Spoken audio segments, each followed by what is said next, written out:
అందరికీ నమస్కారం. కొత్త కథలోకి స్వాగతం. ఈ కథ పేరు అజ్ఞాతవాసం. రచన అజీజ్ గారు. 1977లో ఈ కథ ప్రచురింపబడింది. చదువుతున్నది దేవి. ఇది కూడా ఒక సస్పెన్స్ థ్రిల్లర్. ఈ కథ నచ్చితే తప్పకుండా లైక్ చేయండి. ఇంకా కథలోకి వెళ్దాం. అమ్మాయి గారు పొద్దున్నే ముద్దుగా తయారవుతున్నారు, ఎక్కడికో అన్నారు వారు నన్ను సమీపిస్తూ. ఈరోజు మధ్యాహ్నం నా ఫ్రెండ్ ఇంటికి వెళ్ళాలి. ఈ లంకంతా ఇంట్లో రోజంతా ఒక్కరితోని గోళ్లు గెల్లుకుంటూ కూర్చోవడం నా వల్ల కాదు బాబు. మీకేం ఉదయం అనగా వెళ్ళిపోయి సాయంత్రం 6 తిరిగి వస్తారు అన్నాను జడలోని మల్లె చెండు తురుముకుంటూ. బ్లౌజ్కి చీరకి మధ్యనున్న నా శరీరాన్ని మృదువుగా స్పృశిస్తూ నడుం చుట్టూ చెయ్యేసి, ఎంత బాగున్నావో తెలుసా అన్నారు మత్తుగా. నా నరాలన్నీ జల్లుమన్నాయి తీయగా. వారి స్పర్శ తగిలితే అదేం మాయో మరి, ఒళ్ళంతా తంత్రులు మీటినట్టు, మనసు దూది పింజలాగా మారి గగనంలో ఎగిసినట్టుగా అనుభూతి కలుగుతుంది. వారు నా గుండ్రని భుజాల మీద చేతులేసి తన వైపుకు తిప్పుకుంటుంటే మరబొమ్మలాగా తిరిగాను. ఇన్నాళ్ళు నా రీసెర్చ్లో అవిరామంగా మునిగి తేలుతూ నిద్రాహారాలు మాని పాటుపడ్డ నా శ్రమ చివరికి విజయవంతంగా ముగిసింది. ఆ రీసెర్చ్ తాలూకు కోడ్ స్క్రిప్ట్ ఫేర్ చేసి కంపెనీ వారికి అందించడం మాత్రమే మిగిలింది. అదేమంత రిస్క్ వర్క్ కాదు. ఈ రోజుతో సగం పని పూర్తయిపోతుంది. రేపు మిగతా సగం కానిచ్చి కొన్నాళ్ళు సులభంగా ఏ కాశ్మీర్కో చెక్కేద్దాం అంటూ 2 చేతుల్లో నా మొహం దగ్గరికి లాక్కుని గట్టిగా పెదాలు బిగించేశారు. కళ్ళు మూసుకున్నాను. తన్మయత్వం, చిత్రమైన తన్మయత్వం అది. అంతటితో వారి చేతులు ఊరుకోవడమే లేదు. మెల్లగా వీపు నిమురుతూ బ్లౌజ్ బటన్స్ విప్పడానికి ప్రయత్నిస్తున్నాయి. అబ్బా ఊరుకోండి, దేనికైనా వేళాపాళా ఉండాలి అంటూ అతి కష్టం మీద విడిపించుకున్నాను. వారి కళ్ళల్లో చిలిపితనం చిందులు దొక్కుతోంది. నా బొగ్గ మీద చిటికేసి టై కట్టుకుంటూ సోఫాలో చతికిలబడ్డారు. ఈరోజు ఏ బూట్లు తొడుక్కుంటారో అడిగాను షూ ర్యాక్ వైపు నడుస్తూ. రకరకాల జోళ్లతో ర్యాకు నిండు చూలాలలాగా నిండి ఉంది. ఆ బ్లాక్ బెల్ట్ పట్రా. అయ్యో నామతి మండిపోను. బ్రౌన్ షూ పాలిష్ చేసేసానండి. ఏదో ఒకటి కానిద్దు. జోళ్ళు మేజోళ్ళు అందుకొని వారి కాళ్ళ దగ్గర కూర్చున్నాను. దేనికిలా రోజు శ్రమ పడతావు, ఆ మాత్రం నేను తొడుక్కొని విప్పుకోలేను అని వారించబోయారు. మీరు తొడుక్కోనుగలరు, విప్పుకోనుగలరు. ఆ పనేదో నా చేత్తో చేస్తే నాకెంత తృప్తిగా ఆనందంగా ఉంటుందో మీకేం తెలుసు అన్నాను కాళ్ళకి సాక్స్ తొడిగేస్తూ. వారు తయారయ్యాక ఇద్దరం కలిసి డైనింగ్ హాల్లోకి వెళ్ళాం. బ్రేక్ఫాస్ట్ కానిచ్చి చివరికి నా పెదవులు తడిపి సెలవు తీసుకొని కారెక్కి వెళ్ళిపోయారు. ఆయన కనుమరుగయ్యే వరకు గుమ్మంలో చూస్తూ నిల్చుని తలుపు మూసేశాను. మళ్ళీ ఒంటరితనం. ఇంట్లో వంట మనిషి ఫూల్చంద్ ఉన్నా అతని పనేదో అతంది. కిచెన్ వదిలి యువతలకే రాడు. అంత క్రితం బసంతి అనే వంటలకు ఉండేది. తన పనేదో అటు చేసుకుంటూనే ఇటు నాతో వసపిట్టలాగా వాగుతూ ఉండేది. రోజు ఎలా దొర్లిపోయేదో తెలిసేదే కాదు. ఈ మధ్య ఏవో కారణాలు చెప్పి పని మానుకుంది. ఈ ఢిల్లీ నగరంలో పని మనుషులు అంత త్వరగా దొరకదు. వంట మనిషి కావాలని స్థానిక ఏజెంట్స్కి కబురు పెడితే ఈ ఫూల్చంద్ వచ్చి చేరాడు. మెట్లకి పైకెళ్తూ రిస్ట్ వాచ్ చూసుకున్నాను. 9:30. నా జీవితం ఇటువంటి మధురమైన మలుపు తిరుగుతుందని, ఒక గొప్ప వ్యక్తికి అర్ధాంగిన అవుతానని, ఇలా నిశ్చింతగా ఏ లోటు లేకుండా జీవిస్తానని ఎన్నడూ అనుకోలేదు. అంతా కలలోలాగా అనూహ్యంగా జరిగిపోయింది. పెళ్లికి పూర్వం టెలివిజన్ తయారు చేసే ఒక పెద్ద కంపెనీలో స్టెనోగా పనిచేసేదాన్ని. ఒకరోజు ఏదో పని మీద అక్కడికి వచ్చారు వారు. అప్పుడు పరిచయం ఏర్పడింది మా మధ్య. ఆ పరిచయమే క్రమేపీ స్నేహమై, ఆ స్నేహం కాస్త హృదయ స్పందనై వివాహ బంధనంతో శాశ్వత రూపు దాల్చింది. శాంతారాం అనబడే ఒక పారిశ్రామికవేత్త తాలూకు ప్రైవేట్ ల్యాబొరేటరీలో పనిచేస్తున్నారు వారు. ఈ ఇల్లు, ఇంట్లోని ఫర్నిచర్ వగైరా అన్నీ ఆ కంపెనీ సమకూర్చినవే. ఆ ల్యాబొరేటరీలో అమూల్యమైన ఒక ఫార్ములా కోసం పరిశోధన సాగిస్తున్నారు వారు. అడపాదడపా వారే చెప్తూ ఉంటారు దాని గురించి. మసి బొగ్గులోనూ వజ్రంలోనూ ఉండే మూల పదార్థాన్ని కార్బన్ అంటారు. ఆర్టిఫిషియల్ డైమండ్స్ తయారు చేయడానికి ఇదివరకు ఎందరో ప్రయత్నం చేశారట. అది చాలా ఖర్చుతో కూడుకున్న పనట. పదార్థాలను క్రిస్టల్ స్ట్రక్చర్గా మార్చడానికే వారేదో ప్రయోగం చేస్తున్నారు. అది ఫలిస్తే 10,000 రూపాయలు విలువ చేసే వజ్రాన్ని సుమారు 500 ఖర్చుతో తయారు చేయొచ్చుట. ఆ రీసెర్చ్ ముగిసింది కనుక కంపెనీ వారికి పెద్ద మొత్తం ఇవ్వబోతోంది. ఆ డబ్బుతో కొన్నాళ్ళు ఏ కాశ్మీర్లోనో ప్రశాంతంగా రెస్ట్ తీసుకోవాలి అని అనుకుంటున్నారు వారు. బెడ్రూమ్లో టెలిఫోన్ గణగణ మ్రోగడంతో గబగబా వెళ్ళి రిసీవర్ అందుకున్నాను. సారథి గారేనా? అవతల నుంచి పలికింది ఒక మగ కంఠం. కాదు, వారి భార్య కృపాలిని. వారెక్కడా? ఎప్పుడే వెళ్ళారు ల్యాబొరేటరీకి. మీరెవరు? అవతల నిశ్శబ్దం. Hello hello. టపిమన్ రిసీవర్ దించిన చప్పుడు. నివ్వెరబోయాను.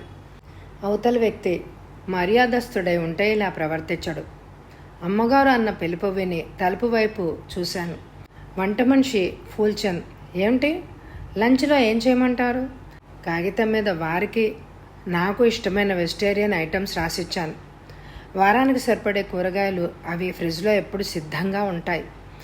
స్లిప్ అందుకొని వెళ్ళిపోయాడు ఫూల్చంద్. సాయంకాలం వారు వచ్చే వేళకి గుమ్మంలో నుంచుని ఎదురు చూడడం అలవాటైపోయింది నాకు. ఆ ఆరాటం ఎందుకో స్పష్టంగా చెప్పలేను మరి. ఆయన ఎంత త్వరగా ఇంటికొస్తే అంత ఆహ్లాదంగా ఉంటుంది మనసు. 1-2 సార్లు బాగా చీకటి పడే వరకు గుమ్మంలోంచి కదలకుండా కాచుకున్న సంఘటనలు కూడా ఉన్నాయి. సరిగ్గా అరుంబావుకి కారులో హడావిడిగా వచ్చారు. తయారయ్యే ఉన్నావన్నమాట. వెరీ గుడ్ అన్నారు లోపలికొస్తూ. దేనికండి ఈ హడావిడి అని అడిగాను అర్థం కాక. 3 స్క్వేర్లో ఒక కొత్త ఇంగ్లీష్ పిక్చర్ రిలీజ్ అయింది. మన కోసం 2 టికెట్లు రిజర్వ్ చేశాను. త్వరగా తెములు మరి, అట్టే టైం లేదు అన్నారు తొందర పెడుతూ. సినిమాకి వెళ్ళి చాలా రోజులైంది. అదరా బదరా కాఫీలు తాగి తిరిగి వచ్చి భోంచేస్తామని మేల్కొని ఉండమని ఫూల్చంద్తో చెప్పి కారెక్కాం. రీసెర్చ్ తాలూకు కోడ్ స్క్రిప్ట్ షేర్ చేయడం సగం పూర్తయింది. ఈనాటికి నా శ్రమ ఫలించింది. ప్రపంచంలో ఎవ్వరూ కనుక్కోలేని ఒక అమూల్యమైన విషయాన్ని శోధించి సాధించాను. జీవితాంతం కాలు చెయ్యి కదపకుండా నిశ్చింతగా బ్రతకొచ్చు. కొద్ది రోజుల్లో అన్ని ఏర్పాట్లు చూసుకుని ఒక శుభముహూర్తాన వజ్రాలు తయారు చేయడం ప్రారంభిస్తారు. లాభాల్లో 25% వాటా నాకు వచ్చేలాగా ఒప్పందం కుదుర్చుకున్నాను అంటున్నారు వారు కారు తోలుతూ. సడన్గా జ్ఞాపకం వచ్చింది. ఉదయం ఎవరో అనామకుడు ఫోన్ చేయడం, పేరు అడిగేసరికి ఫోన్ పెట్టేయడం. అదే చెప్పాను వారికి. రోజు ఎందరో ఫోన్ చేస్తుంటారు స్నేహితులు. తొందరలో ఉన్నాడేమో, నీ మాటలు పట్టించుకోకుండా లైన్ కట్ చేశాడు అన్నాడు ఆయన నవ్వుతూ. థియేటర్ ఇంటికి చేరువలోనే ఉంది. సినిమా చాలా బాగుంది. నా అభిమాన నటుడు క్లింట్ ఈస్ట్వుడ్ నటించిన హ్యాంగ్ హిమ్ హై చిత్రం అది. ఇంటర్వెల్లో వారు లేచి బయటికి వెళ్తే ఏమన్నా తీసుకురావాలా అని అడిగారు. చిప్స్ అన్నాను నవ్వుతూ. చిప్స్ నవ్వులుతూ పిక్చర్ చూడడం బాగుంటుంది. ఇంటర్వెల్ తర్వాత వచ్చారు వారు. మొత్తానికి చాలా రోజులకి మంచి రిలీఫ్ లభించింది ఈ చిత్రం ద్వారా. పిక్చర్ పూర్తయ్యాక 10 నిమిషాల్లో ఇల్లు చేరాం. తలుపు మోసింది. పోర్టికోలో కారాపి డోర్ లాక్ చేస్తున్నారు వారు. ఈలోగా మెట్లకి గుమ్మానికి ఉన్న కాలింగ్ బెల్ ఒత్తాను. లోపల బెల్ మోగుతున్న శబ్దం లీలగా వినిపిస్తోంది. 10 నిమిషాలు గడిచినా తలుపులు తెరుచుకోలేదు. ఫూల్చంద్ నిద్రపోతున్నాడో ఏమో. మరోమారు ఒత్తాను బెల్. ఓపిక నశిస్తోంది మాకు. కడుపులో ఎలకలు పొరులుతున్నట్టుగా ఉంది మరి. నిద్రపోయాడో ఏమో అన్నారు వారు. గట్టిగా తలుపు తట్టాలని చేయి వేశాను. కిర్రమంటూ తెలుసుకుంది. ఒకరి ముఖాలు ఒకరు చూసుకున్నాం. 1,00,000 సార్లు చెప్పాను రాత్రి వేళ గడియ వేయకుండా వదలొద్దని, జాగ్రత్తగా ఉండమని. ముఖం చిట్లిస్తూ లోనకి నడిచాను. నా వెనకే వారు వచ్చి బట్టలు మార్చుకోవడానికి పైకెళ్లారు. ఫూల్చంద్ పిలిచాను. ఇల్లంతా నిశ్శబ్దం. ఈసారి గట్టిగా పిలిచాను. జవాబు రాలేదు. ఎక్కడికి వెళ్ళాడు చెప్పమా అనుకుంటూ వంటింటి వైపు నడిచాను. వంటింటి తలుపు దగ్గరగా వేసింది. చిన్న శబ్దం చేస్తూ తెరుచుకుంది. లోపలంతా చీకటి. కోపంతో నాకు ఒళ్ళు మండిపోతోంది. గోడ తడిమి లైటేశాను. నేల మీద కనిపించిన దృశ్యం చూసి కెవ్వుమన్నాను. ఫూల్చంద్ వెల్లికిలా పడున్నాడు. సరిగ్గా అతని ఛాతీ మధ్య రంధ్రం. అది పిస్తోల్ గుండు చేసిన రంధ్రం. చొక్కా మీద కళ్ళాపి జల్లినట్టు ఇంకిన రక్తం. కళ్ళు తెరిచి గది కప్పు చూస్తున్నట్టు పడుకున్నాడు. నోరు సగం తెరిచుంది. గొంతు బొంగురు పోయేలాగా పిచ్చిదానిలాగా ఆవు కేకలు పెడుతూ మేడ మీదకి పరిగెత్తాను. అప్పటికే నా కేకలు విని ఏం జరిగింది కృప అంటూ గది బయటికి రాబోతున్నారు వారు కంగారుగా. భయంతో నాకు నోరు పెక్కలటం లేదు. ఫిట్స్ వచ్చిన రోగిలా వణుకుతూ ఆయన ఛాతీ మీద వాలిపోయాను. ఏం జరిగింది కృప? దేనికిలా వణికిపోతున్నావు? ఫూల్చంద్ ఎక్కడా అడుగుతున్నారు వారు నా వీపుని చరుస్తూ.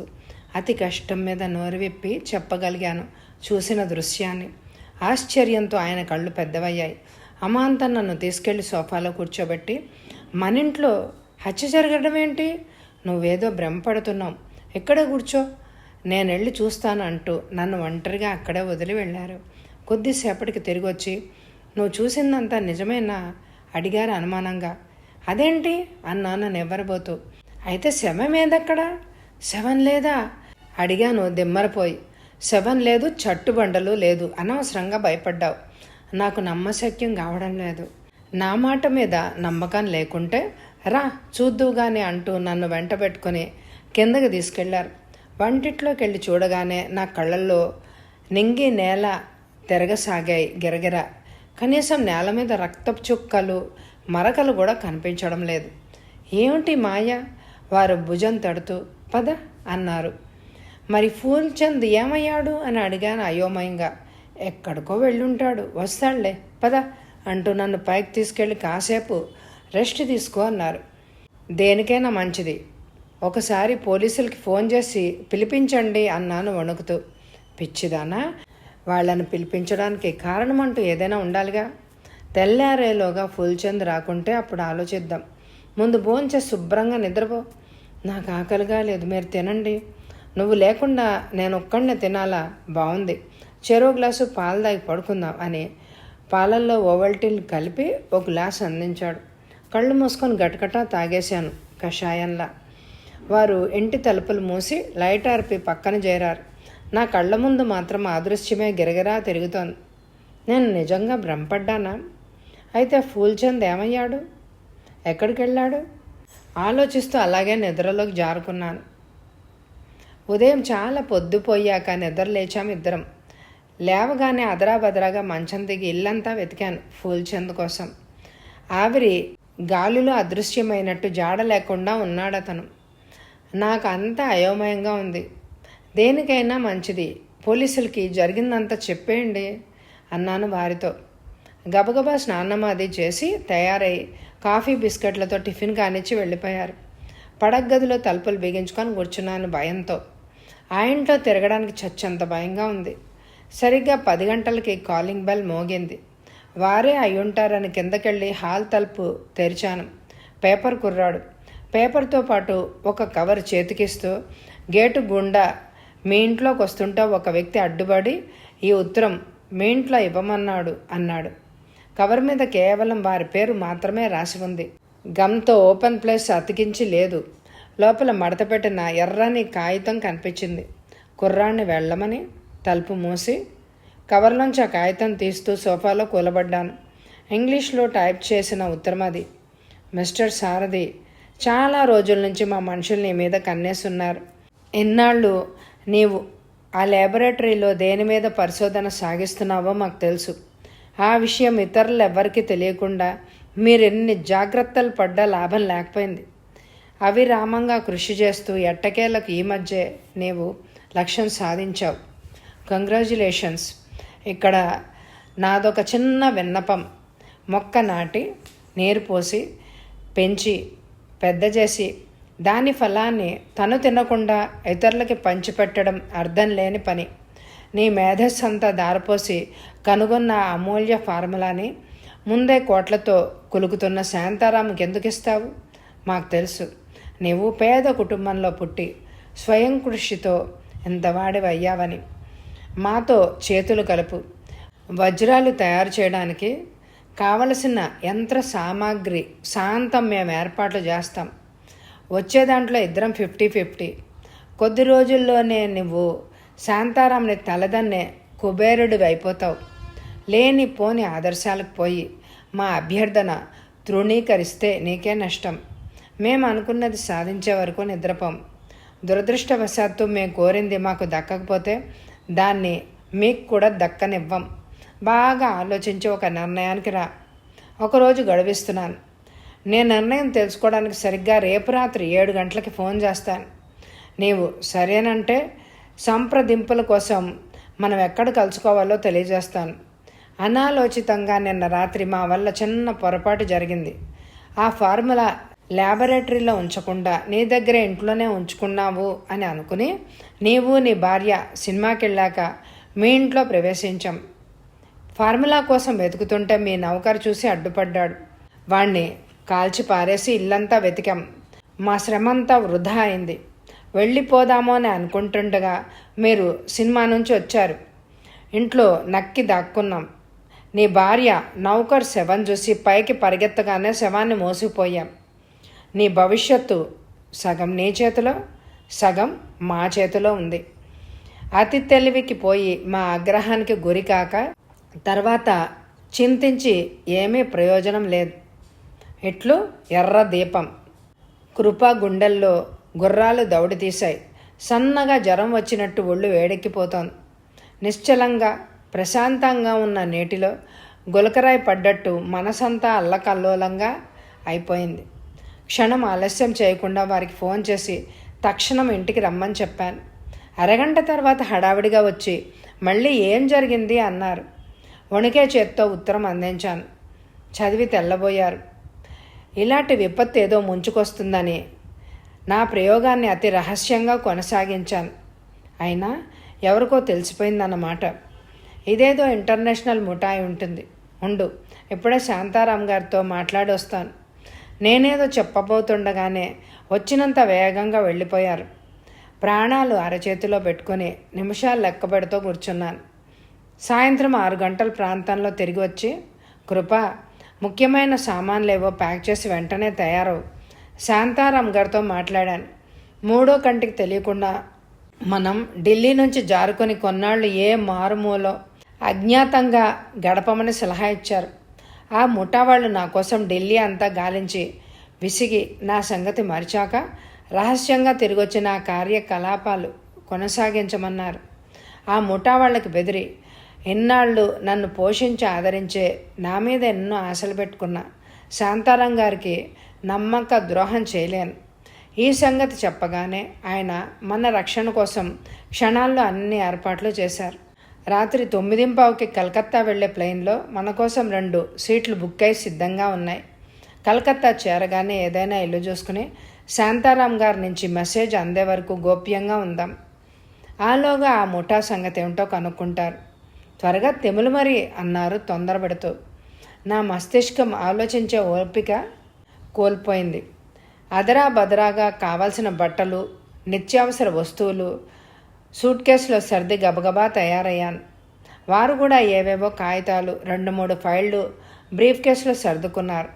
తర్వాత ఇంటికి తాళమేసి ఇద్దరం కారులో కూర్చున్నాం. 2-3 వీధులు తిప్పి పెద్ద హోటల్ ముందు ఆపారు కారు. వెర్రి దానిలాగా దిక్కులు చూస్తూ కూర్చోక త్వరగా పద అన్నారు సామాన్ అందుకుంటూ. ఇద్దరం హోటల్కి వెళ్ళాం. వారు కౌంటర్ క్లర్క్తో మాట్లాడి ఏదో తీసుకుని లిఫ్ట్ వైపు నడిచాడు. మరబొమ్మలా ఆయన అనుసరించాను. 4వ అంతస్తులో లిఫ్ట్ ఆగగానే నన్ను రమ్మన్నట్టు సైగ చేసి నడవాకి ఇరువైపులా ఉన్న రూమ్ నంబర్స్ చెక్ చేసుకుంటూ వెళ్ళి ఒక గది ముందు ఆగాం. తలుపులు మూసి ఉంది. జేబులోంచి కీ తీసి తాళం తెరిచి రా అన్నారు లోపలికి నడుస్తూ. నేను లోపలికి వెళ్ళగానే తిరిగి డోర్ మూసేశారు. సరిగ్గా అదే క్షణంలో లోపల బెడ్రూమ్ తలుపులు తెరుచుకుంది. అందులోంచి యువతలకు వస్తున్న 2 స్త్రీ పురుషుల్ని చూసి కొయ్యబారిపోయాను. ఆ వ్యక్తి అచ్చు మావారిలాగానే ఉన్నాడు. ఆ స్త్రీ కూడా ముమ్మూర్తులా నాలాగే ఉంది. అద్దంలో నన్ను నేను చూసుకుంటున్నానా అని అనిపించింది క్షణం పాటు. ఏమిటి గారడి? హలో మిస్టర్ సారథి, మీకోసం ఎదురు చూస్తున్నాం, సమయానికి వచ్చారు, ఇహ మమ్మల్ని వెళ్ళమంటారా అంటున్నాడు అతను మా వారిని చూస్తూ. ఆ యువతి నన్ను సమీపించింది. మమ్మల్ని చూసి నిర్ఘాంత పోతున్నారా అంది నవ్వుతూ. అప్పుడు గమనించాను వాళ్ళు రూపాలు మావే అయినా కంఠాలు మావి కావని. వారు నా వైపు తిరిగి నవ్వి మన ఇంటి నుంచి బయలుదేరితే ఎవరైనా మనల్ని వెంబడించి మనం ఎక్కడికి వెళ్ళామో కనుక్కుంటారని శాంతారాం గారే ఈ ఏర్పాట్లు చేశారు. మన వేషాల్లో మీరు బయటికి వెళ్ళి మనం వచ్చిన కారులో వెళ్ళిపోతారు. నిజంగా ఎవరైనా మనల్ని వెంబడించి ఇక్కడికి వచ్చుంటే వీళ్ళని ఫాలో చేస్తూ వెళ్ళిపోతారు. ఇప్పుడు మనం మారు వేషాల్లో ట్యాక్సీ ఎక్కి ఎయిర్పోర్ట్కి చేరుకుందాం అన్నారు. ఈ ఏర్పాటు నాకు నచ్చింది. సరే, మీరు కూడా వెళ్ళండి అన్నారు వారు వాళ్ళని. ఇద్దరు వెళ్ళిపోయారు. తిరిగి తలుపులు మూసి రాయిలా అంటూ పడగది లోపలికి నడిచారు వారు. అక్కడ మా కోసం మారువేషాలు సిద్ధంగా ఉన్నాయి. ముస్లిం స్త్రీలు వేసుకునే బురకాలు తీసిస్తూ ఇది తొడుక్కొని ముఖం దాచుకో అన్నారు. తంటాలు పడి ఎలాగో అలా తొడుక్కున్నాను. వారు గెడ్డం మీసాలు అతికించుకొని కళ్ళకి తెల్ల కళ్ళద్దాలు పెట్టుకున్నారు. తల మీద కుచ్చిటోపీ పెట్టుకొని మనిషి దాదాపు మారిపోయారు. ఇద్దరు సామాన్లతో తిరిగి హోటల్లోంచి బయటపడి ఒక ట్యాక్సీని ఎక్కి ఎయిర్పోర్ట్కి చేరుకున్నాం. కలకత్తా వెళ్లే విమానం ఎక్కాక కానీ నా మనసు కుదుట పడలేదు. 10:30కి విమానం వెళ్ళబోతున్నట్టు అనౌన్స్ చేశాడు పైలట్. కావలసినంత ఎత్తు ఎగిరాక బెల్ట్ తీసేసి వేయొచ్చునని చెప్పింది ఎయిర్ హోస్టర్స్ మైక్లో. నిద్ర వస్తే నా భుజం మీద తలబెట్టుకొని పడుకో అన్నారు వారు. ఇటువంటి పరిస్థితిలో నిద్ర కూడానా? విమానంలో ఒక్క సీటు కూడా ఖాళీ లేకుండా ప్రయాణికులతో నిండి ఉంది. అనాలోచితంగా పక్క వరుసలోని ప్రయాణికుల్ని చూస్తూ కూర్చున్నాను. సరిగ్గా మాకు కావాస్త వెనకాల ఓ సీట్లో ఉన్న వ్యక్తి మీద దృష్టి పడగానే ఉలిక్కిపడ్డాను. అంతవరకు అతను మమ్మల్నే గమనిస్తున్న వాడల్లా నేను అటు చూడగానే చటుక్కున తలదిప్పేసుకున్నాడు. నా ఉలికిపాటుకు కారణం లేకపోలేదు. అంత క్రితం ఎయిర్పోర్ట్లో విమానం ఎక్కక ముందు మేమిద్దరం క్యాంటీన్లో కూర్చుని కాఫీ టిఫిన్లు తీసుకున్నాం. అప్పుడే గమనించాను, ఈ వ్యక్తి మాకు కాస్త దూరంలో కూర్చుని మమ్మల్నే గమనిస్తూ ఉండడం. అప్పుడు అంతగా పట్టించుకోలేదు, కానీ ఇప్పుడు దేనికో మనసు కీడు శంకిస్తోంది. పక్క వాళ్ళకి వినిపించకుండా మా వారి వైపు ఒదిగి రహస్యంగా చెప్పాను అతని గురించి. ఆయన కాసేపు ఆగి తల కొద్దిగా పక్కకి తిప్పి ఓరగా అతన్ని చూశారు. మనం ఇంత జాగ్రత్త పడ్డాక ఎవరో మనల్ని వెంబడిస్తున్నారంటే నేను నమ్మలేను. అనవసరంగా భయపడుతూ మనసు పాడు చేసుకోక అన్నారు తేలిగ్గా తీసి పారేస్తూ. నేను పలకలేదు. విమానం 2-3 నగరాల్లో దిగుతూ ఎగురుతూ తెల్లవారుజాము 6ంటికి కలకత్తా చేరింది. సామాన్తో సరాసరి హోటల్కి చేరుకున్నాం. దారిలో ఆ వ్యక్తి మమ్మల్ని వెంబడిస్తున్నాడేమోనని జాగ్రత్తగా గమనించాను. అతన్ని ఎక్కడా కనిపించలేదు. హోటల్లో ఒక సింగిల్ రూమ్ తీసుకొని మారువేషాలు తీసేసి శుభ్రంగా స్నానం అది కానిచ్చి కాఫీ టిఫిన్లు తెప్పించుకున్నాం. వారు సోఫాలో కూర్చుని ఏవో కాగితాలు చూసుకుంటున్నారు. కిటికీ గుండా బయటి దృశ్యాలు చూద్దామని కిటికీ వైపు నడిచాను. చాలా దూరం వరకు ఎటు చూసినా ఎత్తైన మేడలు మిద్దెలు కనిపిస్తున్నాయి. కింద హోటల్ ముందు విశాలమైన రోడ్డు ఉంది. వచ్చే పోయే జనంతో వాహనాలతో చాలా రద్దీగా ఉంది. సరిగ్గా రోడ్డుకు అవతల ఒక రెస్టారెంట్ కనిపిస్తుంది. అందులో కూర్చున్న సగం జనం ఇక్కడి నుంచి స్పష్టంగా కనిపిస్తున్నారు. సడన్గా నా దృష్టి ఒక కుర్చీలో కూర్చున్న వ్యక్తి మీద పడగానే అదిరిపడ్డాను. అతనే అంతక్రితం విమానంలో కనిపించిన వ్యక్తి. సిగరెట్ కాలుస్తూ అప్పుడప్పుడు తలెత్తి హోటల్ వైపు చూస్తున్నాడు. ఏమండి అన్నాను దాదాపు అరుస్తూ. ఏం జరిగింది అంటూనే కంగారుగా వచ్చారు. వేలుతో చూపించి అతన్ని ఎక్కడైనా చూశారేమో జ్ఞాపకం తెచ్చుకోండి అన్నాను. వారి కళ్ళు పెద్దవయ్యాయి. విమానంలో నీవు చూపించిన వ్యక్తే కదూ అన్నారు ఆశ్చర్యంగా. అవును అతనే. వారు పలకలేదు. ముని పంటితో పెదవి నొక్కిపట్టి కాసేపు ఏదో ఆలోచించి సాలోచనగా తలూపారు. వీడెవడో ఇప్పుడే తేల్చుకుందాం పద అన్నారు అద్దం వైపు నడుస్తూ. మళ్ళీ బురకా వేసుకోనా? నా వల్ల కాదు బాబు అన్నాను. నీకు మారువేషం అక్కర్లేదు, ఇలాగే పద అంటూ గబగబా గడ్డం మీసాలు అతికించుకోసాగారు. తర్వాత గది లాక్ చేసి ఇద్దరం కిందకెళ్ళాం.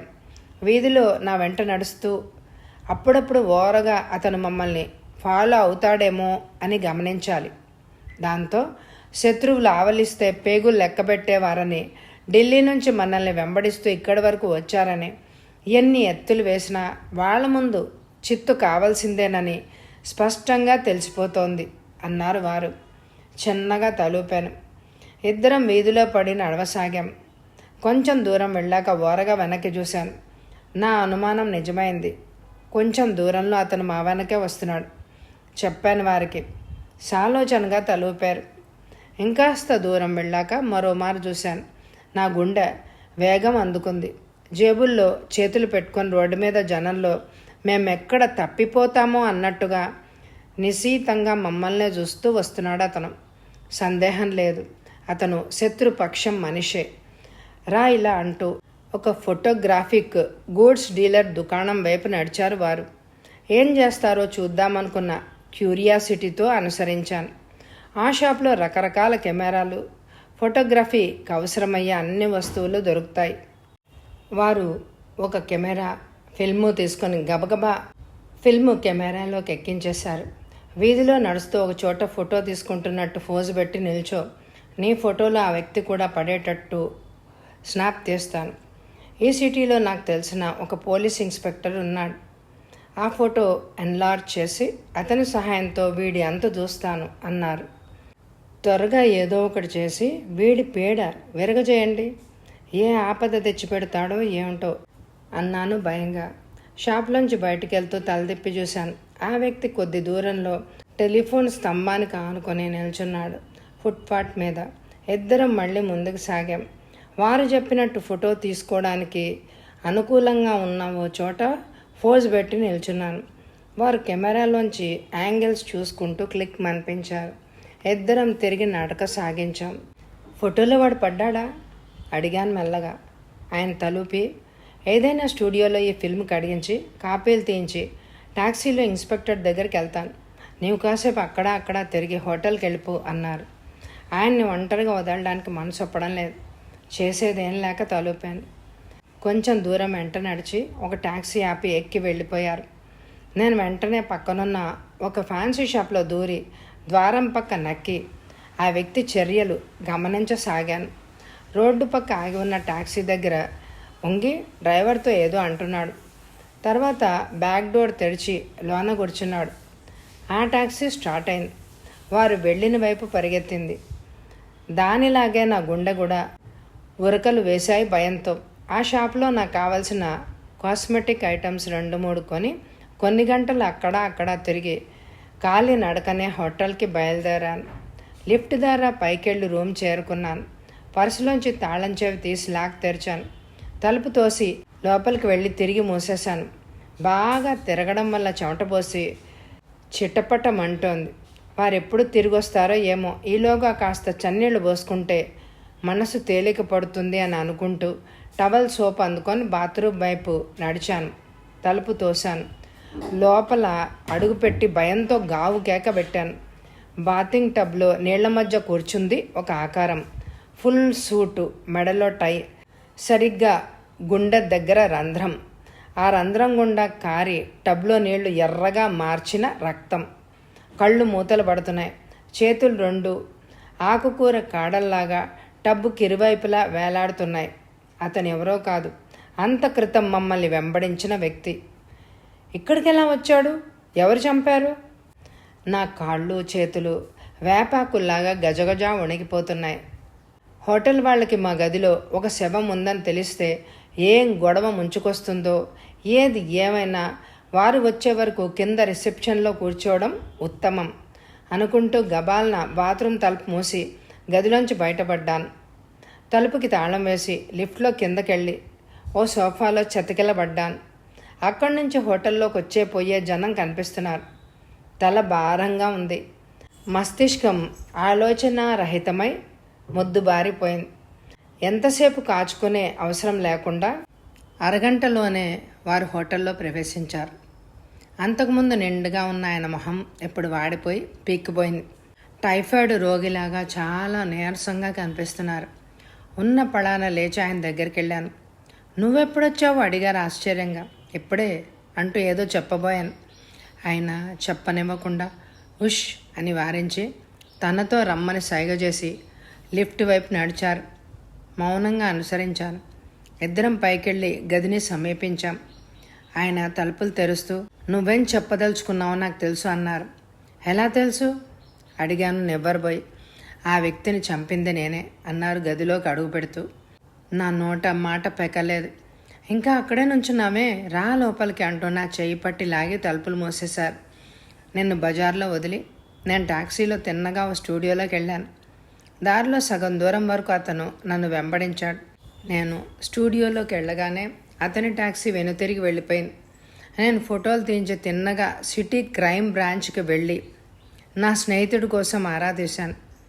దురదృష్టవశాత్తు అతను 2 రోజుల క్రితమే ఏదో ఇన్వెస్టిగేషన్లో దూనాపూర్ వెళ్ళాడని తెలిసింది. చేసేది ఏమీ లేక హోటల్కి చేరుకున్నాను. గది తాళం తీసి ఉంది. నువ్వే వచ్చింటావు అనుకుని కాలింగ్ బెల్ ఒత్తాను. లోపల తలుపు గడియ తీసిన చప్పుడైంది. తోసి లోపలికి అడుగుపెట్టాను. అంతే, తలుపు పక్కనున్న ఆ వ్యక్తి మెరుపులా నా మెడ మీద దెబ్బ వేశాడు. నా కళ్ళు చీకట్లు కమ్మాయి. కింద పడిపోకుండా నిలదొక్కుంటూ అతను ఊహించని విధంగా జేబులోంచి పిస్టల్ తీశాను. అప్పటికే అతను చిరుతలా నా మీద లంఘించాడు. కాసేపు మా మధ్య తీవ్రమైన పెనుగులాట జరిగింది. చివరికి నా చేతిలోని పిస్తోలు పేలి గుండు అతని గుండెల్లో దిగింది. కుప్పలా నేల కూలాడు. అప్పుడు గ్రహించాను. మనం లేని అవకాశం చూసుకుని గదిలో ప్రవేశించి సామాన్లు వెతికి ఆ ఫార్ములా కాగితాలు ఏమైనా దొరుకుతాయేమోనని వచ్చి ఉంటాడని. నా ఆత్మరక్షణ కోసం అతన్ని గాల్చాను. అది నేరం కాదు. కానీ ఈ సంగతి బయటకు పొక్కితే పోలీసుల చుట్టూ, కోర్టుల చుట్టూ నానా ఇబ్బందులు పడవలసి ఉంటుంది. ఆ వ్యక్తి శవాన్ని బాత్రూంలో పడేసి శాంతారాం గారికి ట్రంక్ కాల్ చేసి మాట్లాడాను. వారిచ్చిన సలహా ప్రకారం అన్ని ఏర్పాట్లు చేసేసుకుని వచ్చాను. 5:30కి ఇక్కడి నుంచి జమ్మూ వెళ్ళడానికి ప్లేన్ ఉంది. అందులో మనం జమ్మూ వెళ్ళిపోవాలి అన్నారు నీరసంగా. నేనేమి జవాబిచ్చే స్థితిలో లేను. బయటనున్న సామాను సూట్ కేసులో కుక్కి గది ఖాళీ చేయకుండానే ఇద్దరం హోటల్లోంచి బయటపడ్డాం. ఖాళీ చేస్తే హోటల్ ఉద్యోగి గదిలోకి వచ్చి అన్ని తనిఖీ చేస్తాడు. అప్పుడు శవం బయటపడుతుంది. గుట్టు చప్పుడు కాకుండా ఇలా బయటపడితే ఏ సమస్య ఉండదు. టాక్సీలో వారు సీటు వెనక తల ఆంచి కళ్ళు మూసుకొని మూలుగుతున్నారు. అనుమానం వేసి చెయ్యి అందుకొని చూశాను. జ్వరంతో ఆయన ఒళ్ళు కాలిపోతోంది. నా గుండె దడదడామంది. జరిగిన ఒక్కొక్క సంఘటన ఆయన మీద దెబ్బతీశాయి, నీరసింపజేశాయి. ఇప్పుడు ఏమిటి దారి? ఏమండి, జ్వరంతో మీ ఒళ్ళు కాలిపోతోంది. ప్రయాణం మానుకుని ఏ నర్సింగ్ హోమ్కైనా వెళ్దాం అంది దిగులుగా. ఆయన నవ్వి, వెర్రిదానా, ఇప్పుడు మనకు డాక్టర్ కంటే ఈ నగరం నుంచి అదృశ్యం కావడం ముఖ్యం. ఈ మాత్రం జ్వరానికే అలా బెంబేల పడక అన్నారు. చేసేదేమీ లేక నేను నోరు మూసుకున్నాను. రాత్రి 2 గంటల ప్రాంతంలో మమ్మల్ని జమ్మూ చేర్చింది విమానం. వారి ఫీవర్ తగ్గకపోగా ఇంకా ఎక్కువైంది. అడపా దగ్గుతున్నారు కూడా. రొంప పట్టిందేమో. ఎవరెస్ట్ హోటల్ తీసుకుని ఒక గది తీసుకున్నాం. వారి సూట్ కేసులోంచి 2 స్లీపింగ్ టాబ్లెట్స్ తీసి వేసుకుని తల భారంగా ఉంది, కాస్త పట్టు అన్నారు మంచం మీద వాళ్తూ. తలుపులు గడియవేసి సూట్ కేసులోంచి విక్స్ డబ్బా తీశాను. తెల్లవారే వరకు డాక్టర్ సహాయం దొరికే అవకాశమే లేదు. ఆలోగా వారికి తాత్కాలికమైన ఉపశమనం కావాలి. విక్స్తో నుదురు గొంతు మర్దిస్తూ పక్కన కూర్చున్నాను. హఠాత్తుగా వారికి ఏదో జ్ఞాపకం వచ్చినట్టు జేబులోంచి పిస్తోల్ తీసి మంచం పక్కన టీపై మీద పెట్టి, ఏ సమయం ఎలా వస్తుందో చెప్పలేం, ఆయుధం ఎప్పుడు అందుబాటులో ఉంచుకోవడం మంచిది అని అన్నారు. తలూపాను. వారు కళ్ళు మూసుకున్నారు. తలపడుతూ అలా కూర్చున్నాను. కాసేపటికి నిద్రలోకి జారుకున్నారు. అప్పుడు కానీ నా మనసు శాంతించలేదు. నేను కాస్త కొనుక్కు తీద్దామని మంచం మీద వాలబోయాను. అప్పుడే హఠాత్తుగా ఏదో శబ్దం వినిపించసాగింది. నా గుండె జల్లుమంది. ఊపిరి బిగబట్టి శబ్దాన్ని విన్నాను. Beep beep beep. ఎక్కడి నుంచి వస్తుందా అని ఆశ్చర్యంగా చుట్టూ చూశాను. అప్పుడు పడింది నా దృష్టి మా ఆయన ప్యాంటు మీద. మావారి ప్యాంటు జోబులోంచి వస్తోంది. ఆశ్చర్యంగా నా కళ్ళు పెద్దవయ్యాయి. అదేమిటో చూడాలన్న క్యూరియాసిటీ కొద్దీ వారికి నిద్రాభంగం కలగకుండా మెల్లగా జేబులోకి చేదూర్చాను. ఏదో తగిలింది. బయటికి లాగాను. అది సిగరెట్ కేస్. అందులోంచే వస్తోంది శబ్దం. ఇంకా బయటికి కనిపిస్తున్న చిన్న బటన్ లాంటిది నొక్కాను. అనుకోకుండా ఒక భారీ కంఠం ఇంగ్లీష్లో ఏదో చెప్పసాగింది. మిస్టర్ అక్బర్ లీ, భారత గూఢచారి విభాగం నీ కోసం దేశమంతా గాలిస్తోంది. ఢిల్లీ రక్షణ శాఖ నుంచి నీవు సేకరించిన రహస్య పత్రాలు జాగ్రత్త. వీలైతే నిన్ను చంపైనా సరే ఆ పత్రాలు తిరిగి పొందడానికి భారత్ ఏజెంట్లు వల పన్నారు. సాధ్యమైనంత త్వరలో నీవు ఇండియా సరిహద్దులు దాటి మన దేశం చేరడానికి ప్రయత్నించు. నీ వంటి గూఢచారి ప్రాణం మన దేశానికి అమూల్యం. దురదృష్టవశాత్తు భారత ఏజెంట్లు నిన్ను పట్టుకుంటే నీవు చేయవలసిన పనేంటో వేరే చెప్పనవసరమే లేదు. ఆ కంఠం ఇంకా వినిపిస్తూనే ఉంది. నా కళ్ళ ముందు లోకమంతా చీకట్టయిపోయినట్టు అనిపించింది. కాళ్ళ కింద నేల పగిలి అందులో కూరుకుపోతున్నట్టు భ్రాంతి కలిగింది. ఎంత విచిత్రం! ఎన్నాళ్ళు నేను మనసారా ఆరాధిస్తున్న నా భర్త శత్రు దేశపు గూఢచార. ఆ కంఠం వినిపించడం ఆగిపోయింది. నమ్మలేనట్టు పడుకున్న అతని వైపు చూశాను. కళ్ళు తెరిచి నన్నే చూస్తున్నాడు. నా నోట మాట పెగలడమే లేదు. కాసేపు రెప్పవేయకుండా నన్ను చూసి, ఎన్నాళ్ళు నీకేమీ తెలియకుండా జాగ్రత్త పడ్డాను. ఇప్పుడంతా తెలిసిపోయిందన్నమాట. ఇక దాచి లాభం లేదు. ఆల్ రైట్, అంతా చెప్పేస్తాను. కృప, నేను పక్క దేశపు ఇంటెలిజెన్స్ శాఖలో పేరు పొందిన గూఢచారిని. ఒక ప్రత్యేకమైన మిషన్ మీద ఈ దేశం పంపబడ్డాను. సారథి పేరుతో ఢిల్లీలో నివసిస్తూ ఇక్కడ రక్షణ శాఖ మీద నిఘా వేశాను. గూఢచారులు ప్రేమించకూడదు. ఎంతటి అందగత్తె తటస్థపడ్డా మనసు పారేసుకోకూడదు. మోహపాశాలు, ఆప్యాయత, అనురాగాలు మా వృత్తిలో చెల్లవు. ఎటువంటి శిక్షణ ఇవ్వబడుతుంది మాకు. అయినా మొదటిసారి నిన్ను చూడగానే నా వృత్తి ధర్మాలు వదిలి మనసు పారేసుకున్నాను. నిన్ను పెళ్లి చేసుకున్నాను. ప్రభుత్వానికి ఎలాగో నా మీద అనుమానం కలిగింది. ఢిల్లీలో ఫూల్చంద్ పేరుతో మన ఇంట్లో చేరిన వంటవాడు ఎవరో కాదు, స్పెషల్ బ్రాంచ్ ఏజెంట్. ఆ విధంగా మన ఇంట్లో ఉంటూ నా చర్యలు గమనించేవాడు. చాలా రోజుల తర్వాత కానీ నేను ఆ సంగతి పసిగట్టలేకపోయాను. ఆ రోజు రాత్రి మనం పిక్చర్కి వెళ్ళినప్పుడు ఇంటర్వెల్లో బయటికెళ్ళి కాస్త ఆలస్యంగా వచ్చాను, గుర్తుందా? బయటికి వెళ్ళినట్టు వెళ్ళి ఇంట్లో ఫూల్చందని చంపే వచ్చాను. ఆ తర్వాత నీవు వంటిట్లో పడి ఉన్న వాడి శవాన్ని చూసి పైకి పరిగెత్తుకొచ్చావు. నేను చూసి వస్తానని కిందకెళ్ళి వాడి శవాన్ని పెరట్లో ఉన్న డ్రైనేజీలో పడేసి నిన్ను మభ్యపెట్టాను. అప్పటికే ఢిల్లీలో నా పని పూర్తయిపోయింది. ఇంకా నా దేశం చేరడమే మిగిలింది. నేను ఒక్కడనే వెళ్ళదలుచుకోలేదు. నీవు లేకుండా నేను బ్రతకలేనని నాకెప్పుడో తెలిసిపోయింది. నిన్ను మభ్యపెడుతూ ఎలాగైనా మా దేశం తీసుకువెళ్ళాలని ప్లాను. అనలేను. ఎవరో ఒక అనామకుడు ఫోన్ చేసినట్టు నీలో అనుమానం లేపి పేపర్ కుర్రాడి ద్వారా ఆ ఉత్తరాన్ని నేనే పంపాను. దాంతో నీవు పూర్తిగా భ్రమలో పడ్డావు. అంత జాగ్రత్త పడి కలకత్తా ప్లేన్ ఎక్కిన స్పెషల్ బ్రాంచ్ ఏజెంట్ ఒకడు మనల్ని వెంబడించాడు. కలకత్తా చేరాక వీధిలో నీ ఫోటో తీసినట్టు నటించి ట్యాక్సీలో బయలుదేరాను. మరో ట్యాక్సీలో ఆ ఏజెంట్ నన్ను వెంబడించాడు. అతనికి కావాల్సిందల్లా హోటల్ గదిలో మన సామాను వెతికి రక్షణ శాఖ రహస్య పత్రాలు చేజెక్కించుకుని తర్వాత నన్ను అరెస్ట్ చేయడం. అతన్ని ఫూల్ చేయడానికి ఓ స్టూడియోలో దూరాను. దాంతో అతను తృప్తిపడి తిన్నగా హోటల్కి వెళ్ళాడు. మారుతాళంతో మన గదిలోకి ప్రవేశించాడు. అతని ఎత్తులన్నీ నేను ముందే ఊహించాను. కొద్దిసేపు ఆగి అతని వెనక హోటల్లోకి వెళ్ళి చంపి బాత్రూంలో పడేశాను. దురదృష్టవశాత్తు చివరి దశలో నాకిలా ఫీవర్ పట్టుకుంది. అక్కడి నుంచి మా ఆక్రమిత ప్రాంతంలో ప్రవేశించడం చాలా సులభం. కృప, నాతో వచ్చాయి. నన్ను కళ్ళలో పెట్టుకొని చూసుకుంటాను. పువ్వుల్లో పెట్టి పూజిస్తాను. ఎన్నాళ్ళు నిన్ను మోసం చేసినందుకు నన్ను మనస్ఫూర్తిగా క్షమించు ప్లీజ్ అన్నాను. అతని మాటలేవి నాకు స్పష్టంగా వినిపించడం లేదు. ఒళ్ళంతా తేళ్ళు జర్రలు పాకసాగాయి. అలనాటి ఝాన్సీ లక్ష్మి, రుద్రమదేవి, రాణి చెన్నమ్మ లిప్తపాటు మెదిలారు కళ్ళల్లో. అప్పుడు గుర్తొచ్చింది నా కర్తవ్యం ఏంటో. నా మాతృభూమికి నేను ద్రోహం చెయ్యలేను. రెప్ప మూసి తెరిచేలోగా మంచం మీద నుంచి కిందకి దూకి టీపాయ్ మీద పిస్తోలు అందుకున్నాను. మిస్టర్ అక్బర్ అలీ, జరిగిన దానికి చింతించడం లేదు. మాతృదేశ గూఢచారివైన నిన్ను తుదముట్టించడానికే నా శీలాన్ని త్యుజించాను అని అనుకుంటున్నాను. నిన్ను అధికారులకి పట్టించి నా కర్తవ్యాన్ని నెరవేర్చుకుంటాను. ఆవేశంతో నా గుండెలు ఎగసెగిసి పడుతున్నాయి. జరగబోయే ప్రమాదాన్ని అతను గ్రహించాడు. చిరుతలాగా నా మీదకి లంఘించబోయాడు. అంతే, ట్రిగర్ ఒత్తాను. ఆగకుండా అలా ఒత్తుతూనే పోయాను, గుళ్ళన్నీ అయిపోయే వరకు.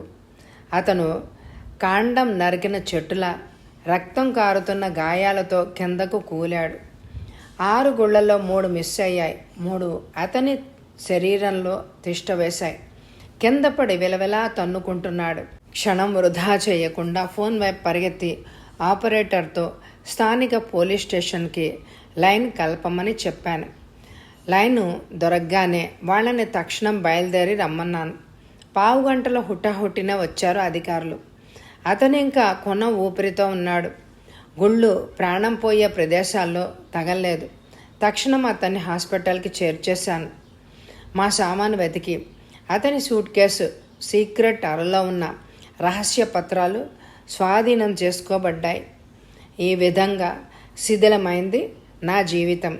అతన్ని నమ్మి గుడ్డిగా ప్రేమించాను, ఆరాధించాను, మోసపోయాను. ప్రభుత్వం నా కర్తవ్య పరాయణతకి మెచ్చి బంగారు పతకంతో సత్కరించింది. ఈ సత్కారము, ఖ్యాతి ఏం చేసుకోను? నా జీవితం వేడు వారింది. నా రంగుల హర్మ్యం పునాదులతో సహా కూలింది. ఈ లోటు ఎవ్వరూ పూడ్చలేనిది, తీర్చలేనిది. జీవితం అనే సమరంలో నేను ఓడిపోయాను, చిత్తుగా ఓడిపోయాను. కానీ ఈ దేశానికి నష్టం కలిగించే ఒక వ్యక్తిని చంపడం ద్వారా నా మాతృభూమి రుణం నేను తీర్చుకున్నాను అనుకుంది కృప. భారత్ మాతాకి జై. కథ సమాప్తం. ఈ కథ మీకు నచ్చిందండి? అయితే తప్పకుండా లైక్ చేయండి. అలాగే ఎండ్ స్క్రీన్లో ఉన్న ఇదివరకు చదివిన పూర్తి నవలలు, కథలు, ఎపిసోడ్స్ స్కిప్ చేయకుండా వినండి. పూర్తి నవలల్లో వెన్నెల చీకటి వాసిరెడ్డి సీతాదేవి గారు రాశారు. సీత నడిచిన నేల పవని నిర్మల ప్రభావతి గారు రాశారు. అలాగే గోవిందరాజు సీతాదేవి గారు రాసిన వీలునామ, రాగవాహిని యామిని సరస్వతి గారు రాశారు. రాగ తరంగిణి పాటిబండ్ల విజయలక్ష్మి గారు రాశారు. మనసే శిక్ష డి కామేశ్వరి గారు రాశారు. కానుక రెడ్డి స్వరాజ్యలక్ష్మి గారు రాశారు. ఇటువంటివి ఎన్నో అద్భుతమైన నవలలు, పూర్తి నవలలు ప్లేలిస్ట్లో ఉన్నాయి. తప్పకుండా స్కిప్ చేయకుండా వినండి. లైక్ చేస్తున్న మీ అందరికీ మరొకసారి హృదయపూర్వకంగా నా ధన్యవాదాలు తెలియజేసుకుంటున్నాను. Thank you very much my dear friends.